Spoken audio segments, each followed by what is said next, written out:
I can tell you, I wasn't the one asking for this, so let's be clear about that, Rhea. Herb, did I ask for this? I don't believe so. No. Should we just leave? Yeah, we could just make that agreement. I'll sign off on your expense accounts, whatever you need me to do. Good afternoon, welcome to the SEC spring meetings. Start with just a couple personal observations before we get into the stuff, because we just finished the meeting and my notes are here. This is the end of my 9th year serving as Commissioner of the Southeastern Conference. Some of you looked up quickly, marked it. It seems pretty remarkable that heading into year 10 once it hit June 1st. And there's been a lot, obviously, that's taken place over the last decade. I look back to my my first media days presentation. I was quoting Bob Dylan at the time. Some of you were there. The times they are changing, and that was an understatement, as it turns out. That was the understatement of the decade. So we've got a lot on our plate this week, a lot of good things ahead of us. I'm second, proud to announce that today retires my 14-team SEC logo belt that I have on here today. Thought I'd retire it yesterday, but I forgot to tweet about it, so I'll be tweeting about it as soon as we finish. Served me well, but we're into a new era. It's been nearly 3 years since we came to the announcement of growth to a 16-team league. If you go back to August of 21, shortly after that announcement was made, we began inviting both athletics directors, to join our athletics directors meetings, first remotely, and in January of 22, Joe and Chris began joining us on a regular basis. Fast forward last year here in Destin, Jay Hartzell and Joe Harris, the two presidents from Oklahoma and Texas, began meeting with our presidents and chancellors, and they've been active since that time. We expect they'll both have a full Destin contingent, head coaches, faculty reps, communication directors, senior women administrators here this week, and it's just a sign that we're about to end one chapter and begin another. We have 7 student athletes here, so you'll see them around the hallways. Just so you know, our structure is we have the Student Athlete Advisory Committee, kind of that long-standing all sports advisory committee. So we'll have some representatives from that. Then we have a football leadership council, men's basketball leadership council, and women's basketball leadership council. We began those back in 2016 and have 7 of our 8 chairs and vice chairs. This also marks a summer of change as we go from our old CBS relationship into a new relationship with Disney. That's not news. We will be making some news later this week with a set of kick time announcements. Primarily the first 3 weeks of the season will be announced. That should be coming on May 30th. There'll be some other games in there, a few surprises probably for the season ahead. And then one of the changes that was part of our focus as we looked at the future of our television relationship way back in 2019, 2020, is trying to be more intentional and out ahead of kickoff time announcements for our fans. I want to work back. We'll have some 6-day and 12-day adjustments, but those will be flexes between the afternoon and evening windows. You're going to have a whole primer on this when we go to media days, and you'll see it play out. So by mid-June, we will announce all of our early window kickoff times. So that's the noon Eastern. Really, those kickoff times will be between noon and 1 Eastern. So 11 to noon Central. They won't all be right at that noon Eastern time. A little bit of later flexibility depending on the network, particularly the SEC network. We'll have roughly, we'll see if I get this right, half of our other flex windows. So we'll designate some games either evening window or afternoon window. I guess I should say afternoon then evening window. Some of those games times can flip a few hours, and then there'll be some that are designated for flex. So as we go through the summer, rather than having all of our games subject to that 12-day and 6-day wait potentially through the season, you're going to know all of our early window kick times. You're going to know those by mid-June. We're going to know a set of afternoon and evening kick times subject to some flexibility, and then the remaining games will be in that flex afternoon evening. So we'll have a lot more opportunity to communicate with our fans earlier on those kick times. I don't expect a lot of conversation here about football scheduling. You're obviously free to ask. Not a secret, we have 24 and 25 schedule formats established at 8 games.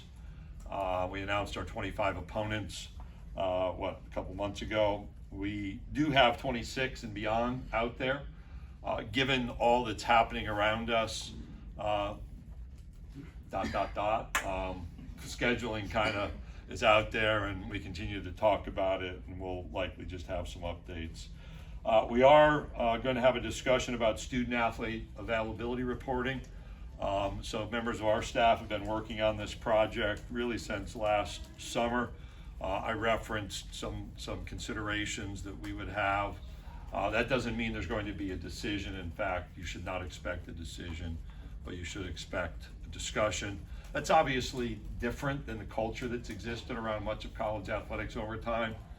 Go back to some of my comments, which I know a number of you are fond of doing, since you quote myself back to me when you ask questions from like 6 years ago. Nod to James Crapia, who's not here.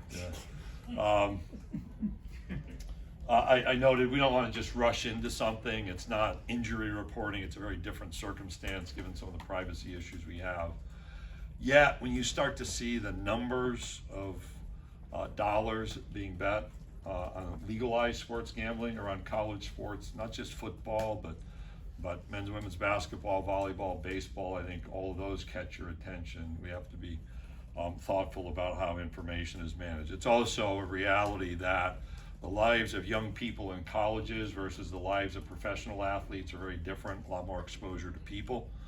A lot more people around our programs that go in and out. Sitting in classrooms is not something that happens to an NFL or a Major League Baseball participant, but it happens on a daily basis at the college level. We also are really pleased to welcome Bill Hancock and Byron Hatch here to talk with our athletics directors and our head football coaches about what to expect from the college football playoff.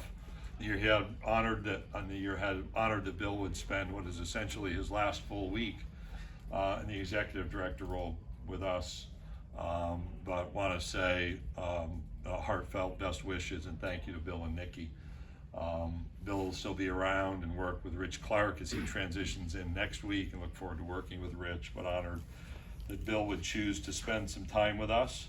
So with that introduction, I'll be happy to do my best to dodge every question you ask, unless it's about my retiring belt. Greg, you mentioned the availability. I thought you retired. I did. You and Jay Goose are the two worst retirement people that I know. I made an F in retirement. Has there been much talk with the SEC or schools about trying to ban by states, prop betting on for college athletes? Not much, some, just recognizing that it's out there. We had a conversation here last year about with our student athletes, so we attached kind of the mental health conversation to sports gambling, to the pressures that we were learning about. It is a conversation that has taken place at a superficial level. There's a depth to it to come. Obviously, Charlie Baker's been clear about the need for some change, getting away from the open-ended nature of things. Also, though, we're talking about legalized sports gambling, and I saw some numbers that I didn't study up yesterday, reading a report about just still staggering numbers of I guess, unsanctioned sports betting that takes place. So, yeah, it's a conversation, but we haven't gone deep, and we haven't started writing letters on the issue. Greg, in the aftermath of the House settlement, are you still hoping for congressional antitrust action, and or what would be your level of interest in pursuing some collective bargaining with athletes going forward? Well, there's 6 questions there. First, let's go back. There's no aftermath. We are living after an announcement last week about a settlement agreement between plaintiffs' counsel and defendants. So that's reality. We're not in any aftermath. We are in that process still. That process will be months, in fact, many months ahead of us, subject to court review, subject to an entire legal process. I anticipate plenty of conversation here with our leadership about what that means for our own decision making. We have the opportunity to play an important role in our own decision making about the future, as opposed to leaving that just to the court system.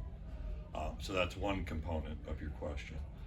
You have not seen me speaking about antitrust exemptions, and I want to be clear about that. I've been clear before. I have talked about safe harbors, about the ability for us to implement with legal protections whatever law might be enacted to provide support to student athletes, so that we can get out of this cycle of constant litigation. We think, in fact, the position that's been taken is the settlement agreement is meant to deal with as much as we possibly can from a breadth of the issues in front of us that relate to antitrust. That said, I think Congress has still an opportunity to use the structure of this settlement to enact legislation to strengthen the future of college sports.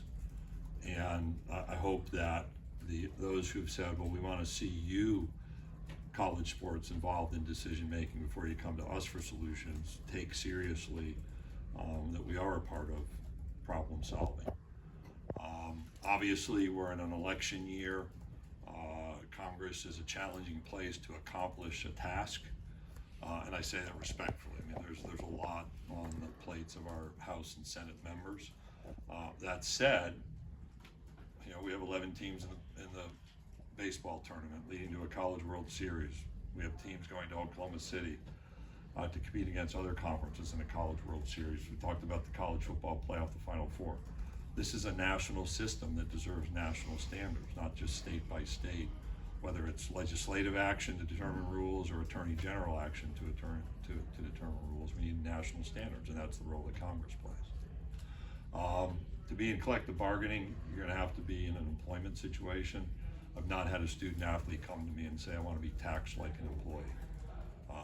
And so there are those who advocate for that reality. That takes me back to a fundamental statement, which is there's no better time to be a student athlete than right now in the history of college sports. No better time. And again, they're not calling me saying I want to be an employee and I want to be taxed like an employee.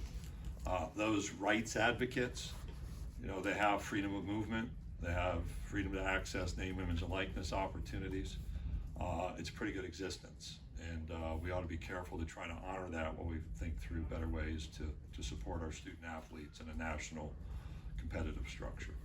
Greg, when it comes to the revenue sharing aspect of the model that needs to be worked on, when we talk about the Title IX implications with that, splitting the revenue, how you do so among sports, is there any guidance perhaps based off the settlement of the pass pay, with the majority of it going to football and men's basketball players?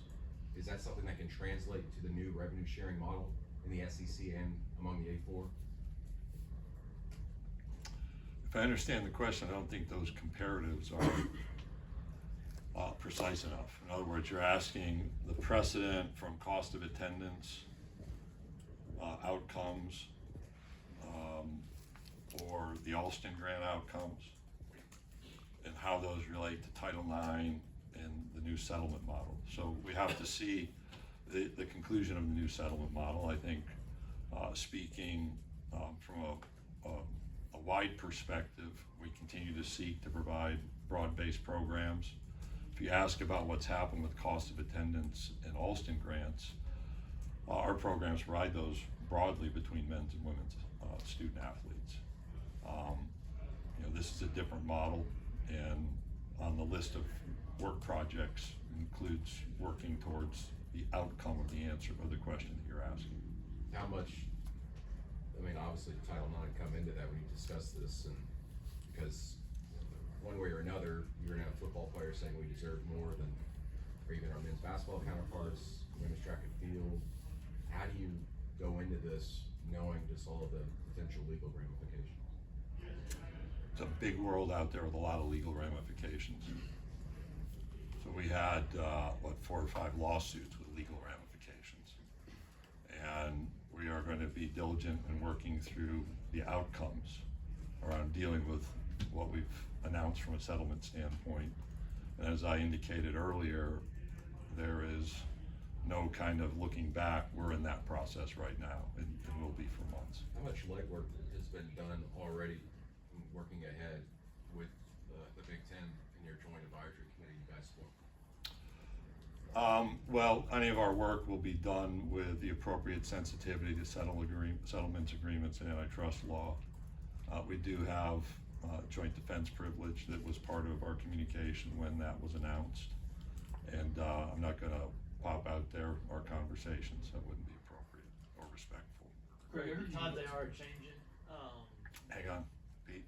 I was just gonna ask you to go back to Congress for 1 second. I know that's a place where you and your league have spent a long time.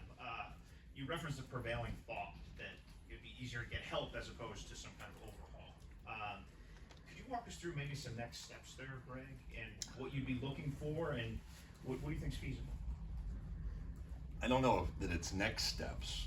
It's been existence over the last 4 or 5 years.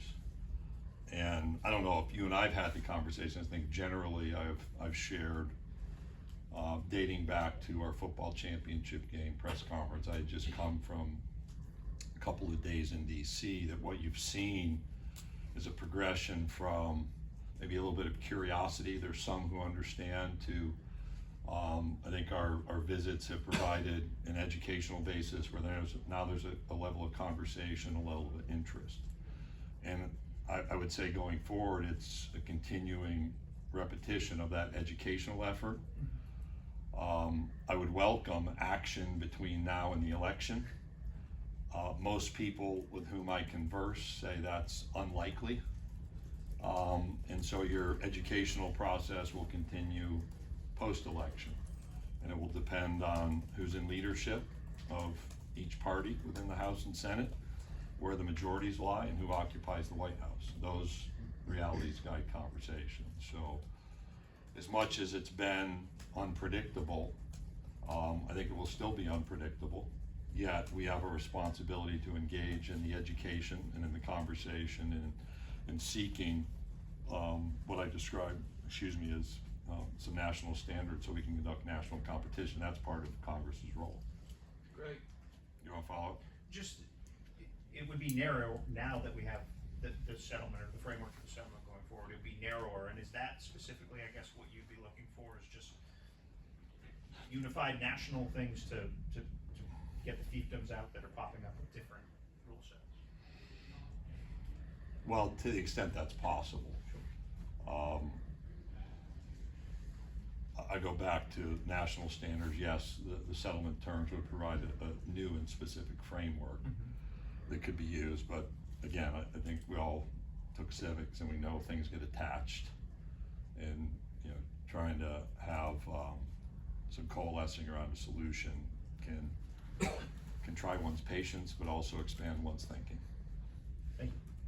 Greg, what have the coaches' concerns, what have they expressed to you about the roster caps, and what are you hearing that you can tell them about that? Where's that discussion? Well, yeah, I'll tell you exactly what I'd say. I've not talked to our coaches about that, other than individually, to say, hey, slow down, guys. So we had a meeting 3 weeks ago. Some of you have sources, that's great.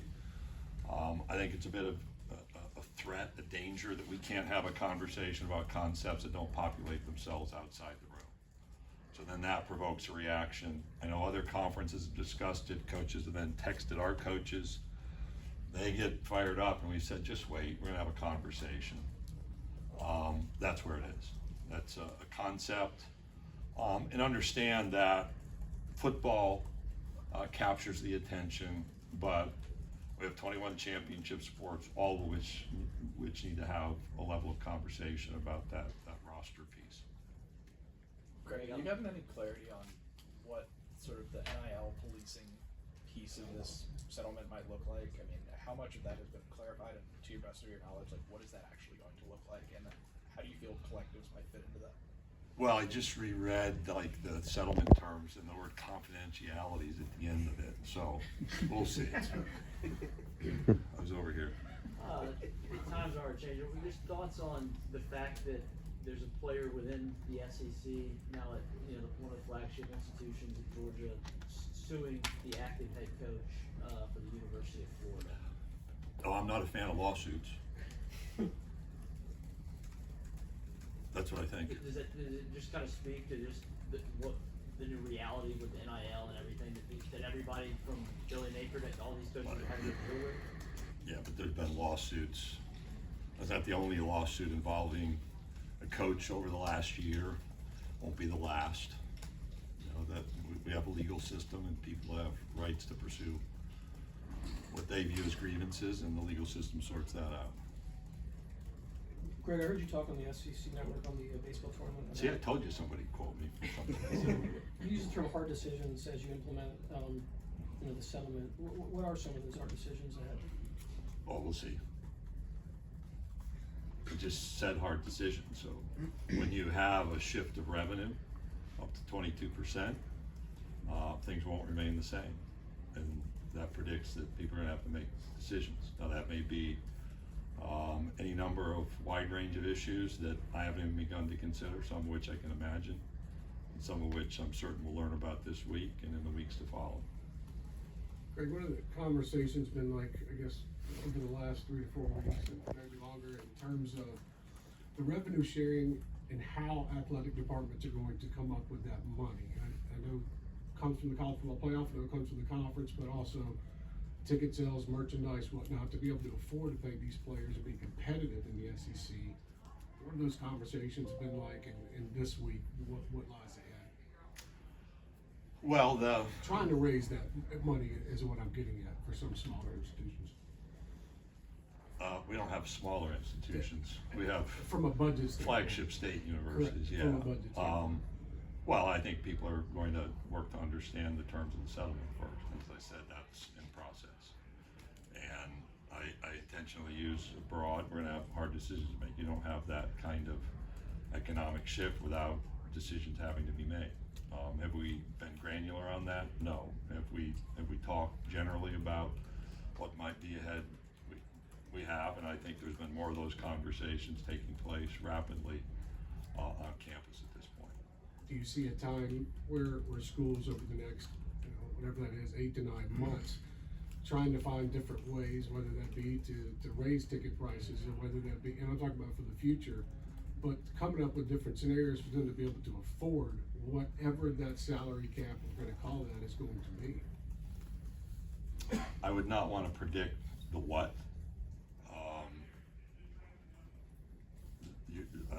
You don't, I think the range of issues will be in front of people.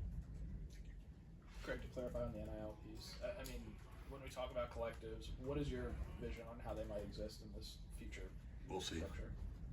Yeah. Like, do you think they have a place? I don't know that my opinion on that matters right now. We'll go through this settlement process to its conclusion. And again, there are gonna be a set of decisions made, so we'll see. Greg, what's your confidence level that the revenue sharing model will be in place by August 2025? What is my confidence level? That it can be- Well, let's go back to earlier. Let me see if I can explain what's gonna happen is we have a settlement agreement that goes through a court process. And if the outcome of that process is the settlement is accepted in place and it's accepted at this time next year, then we will have a model. But that's not something that I control. Greg, it seems like when an NCAA rule is enforced upon a school, they then encourage state lawmakers, or maybe perhaps attorneys generals, to take action, some kind of action, because they don't like how that rule was enforced. This settlement apparently reaffirms certain rules that the NCAA has had and maybe will create in the future. How do you trust your schools not to encourage or bend the rules or encourage their politicians to take action going forward? Well, we need to have the settlement, we need to have the settlement terms. And even within those settlement terms, my expectation would be that we'll be looking at some of these state laws, because they're all written differently. Some of them were written 3 and 4 years ago before the current, some of the current approaches were developed. Some of the transparency issues will be needed, so there's gonna have to be some change.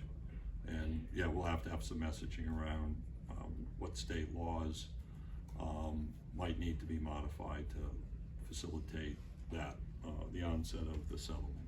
How difficult? Now, Oh, sorry. go ahead. yeah, now the issues about how things are overseen and accountability, I think those will be part of this new chapter.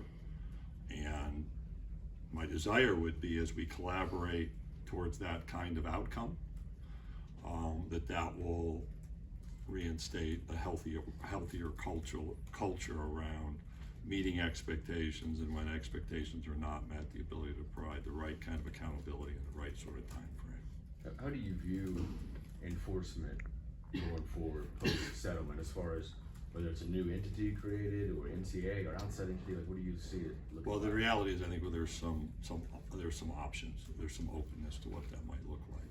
So I'm not gonna narrow that at this point. Commissioner, you mentioned 9 years. If I was to take a look at your day calendar 9 years ago compared to today, how different is it in your Oh, world? yeah, very different. Couple things. One, I didn't go to Washington DC a lot. And I think I've been there 5 or 6 times this year, with more to come. I had no cell number of a member of the House or Senate. I now have many, and they have mine. I think I've shared previously that COVID changed my management style, and some of our staff are here. We just had a staff meeting where 2 weeks ago I said, look, if you think I've been distant, not around, focused on things other than you're focused on, you are exactly right, because of what's going on around. And so where I would be actively over managing a number of issues in 2015-16, I am not nearly as involved in those things. And that's a compliment, again, to people on our staff who, and we just had 11 teams selected the NCAA baseball tournament. We had an enormous crowd through the week. I'm not involved in any of that. That's just a credit that can happen so well to our staff, and I can go back through the year and think about that. I had seen, I think one of the real changes for me is I had been right next to some of my colleagues in the office, Mike Slive, and you think that you understand what it will be like. And when Mark Richt retired, he said, you never know what it's like to sit in the chair until you sit in the chair. And so enormous appreciation for people that do these jobs in the Southeastern Conference over the last 90 plus years, but also respect for colleagues who do these jobs in other roles at the college level, given the amount of change. Yeah, it's different. They asked me when I interviewed, I had to write a 1, a 3, and a 10-year plan.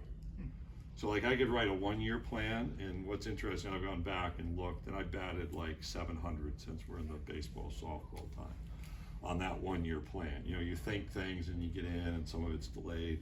The 3-year plan, some of that took 5 years. The 10-year plan just talked about change, not predicting this sort of change. I talked about people wanting to come to us to find out how we've been able to sustain success and asking questions. I talked about writers and business people and faculty members. I think the OU and Texas outreach was very much about, wanting to be a part of things because we've done so well. So even though I couldn't say A, B, C, D in a decade, here's what's gonna happen, some of those big principles I wrote even then as part of that interview plan have played out in kind of real world sort of ways. Hey Greg, how did you get to that 20% number, and why not more, why not less? What 20% number? Of revenue? 22. 22. Back Why and not forth. More, why not less? Well, 2 things. For back and forth with plaintiffs' attorneys and the defense group. The second thing is that's not like the end. So there are scholarships, there's Alston grants, there's cost of attendance, there's concierge medical care, concierge mental wellness care, all kinds of gear. All of those costs borne by the institution. So that's part of this economic flow, direct economic benefit, excuse me, but there's a lot more beyond that 22% that's being provided to young people. Greg, can you get Excuse me. can you get out of this cycle of litigation without collective bargaining / employee or is there a way to do collective bargaining without You're asking me. employment? Excuse me. Go. I Yep. took a breath. now. I'll You took take a it. breath and I was done coughing. Well, I'm not a prophet. There's an opportunity here, yes. In what way? Well, you're really asking about hypotheticals. Like, is this the end? Is somebody else going to? So the breadth of the settlement is intended to give us a path forward, provide a level of clarity about the future. That doesn't embed employment automatically, and you go right to collective bargaining. So we're in states that don't have collective bargaining on public campuses. There are a set of complexities there that are just not acknowledged. As people write about collective bargaining parallels between college sports and professional sports, that played out over 30, 40, 50 years with lockouts, with antitrust lawsuits. There can be a better way, and there's an opportunity here, but in life, nothing is certain, as we're reminded every I mean, day. is obviously you've got no transfer rules at this point, and there's no Well, we don't have no transfer recruiting rules. caps. Well, we have transfer rules. Now, it doesn't stop the number of times that people transfer. But we do have transfer rules. And you assume that some kind of bargaining mechanism will resolve that in a different way. But understand the professional league started from the opposite end of the spectrum, which was complete restriction. You go back and read stories of people who said, I'd rather go sell insurance than play fill in the blank city, or for that owner. That's not where we are. So what I think's not been made clear is the comparative realities between historic professional sports collective bargaining and where we are. And as I said, those who advocate for rights, there's a pretty good deal on the table right now that doesn't implicate some of the negative aspects or some of the problematic aspects like taxation. So there's a lot there that has to be unpacked to assume that it would simply create solutions to some of the challenges that people will raise. Greg, how do you think the new model will impact player movement and transfers? That remains to be seen.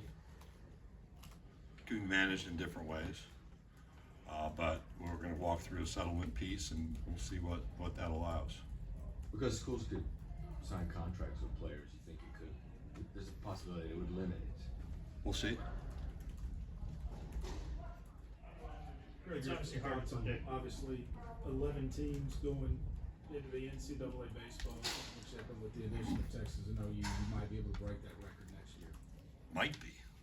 Should be. You should break that record Yeah. next year.